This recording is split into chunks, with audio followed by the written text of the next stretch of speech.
Alright, so this is going to be a demo of how to set up the Maptools after you've installed the plugin.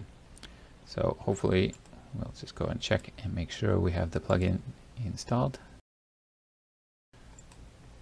And then we have to make sure that we can see the plugins. So if you go to your content browser and you can see plugins here, then it's working, and we need to make sure that we enable plugins. So if you don't see it, make sure you have this button or this checkbox checked. So in here,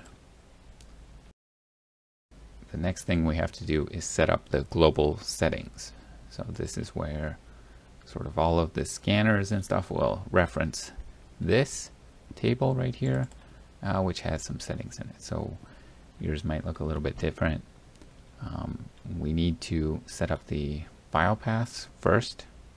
So this is just going to be where it outputs the CSV data, and that's just where it gets stored temporarily. It wouldn't ship with your game. It's only to export it to CSV and then import it back into a data table. So you don't really need to put this inside your project folder. In this case I did, just to keep it tidy, and so I'm exporting it to my folder there. And then we'll go and set up the channels. Is in the project settings, and we need 2 different channels. So we need to go new channel here, and it's going to be the first one is going to be landscape, and we're going to set that to ignore, but escape. We're going to set it to ignore. Both of them will be ignore by default. So we say accept. Even the scanning one will be set to ignore. Scanning like this, and this can be ignore, accept. And then just to make it easier, we're going to add a new one, a new profile by default, which is going to be called landscape, and all of that. And we just want to make landscape block like that. The scanning is going to be anything that is static, and so really we only want to put that into block all. So we're going to double click on block all, and we're going to set scanning to block. It's already blocked. I guess I already did it. That's why it's showing up like that. So you have to go to block all and check the box block for scanning right here.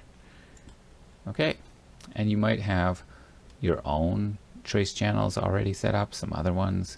It doesn't matter. We're going to set these as variables in the project settings, or the global settings, I should say. So if we go back to global, now we want to set the scanning channel to scanning and the landscape channel to landscape. You can use your own names like ground or, I don't know, geometry or something like that. That's fine. That's everything for the settings there. Now what we need to do is just change some of the objects in the world to match our settings. So it's a little annoying, I know, but it's necessary. I don't know, there's no way around it. So for this kind of object here, that's kind of the ground, and so we're going to set that to landscape. And then you can see the settings here have been changed. And then of course the landscape needs to be set to landscape. So, oh, they're all locked. So I'm going to select all of these in the world partition. It works with world partition, or it works with, you know, the regular landscape stuff. Oh, it's already set because I was already here before. And then we're also going to set this and this to landscape.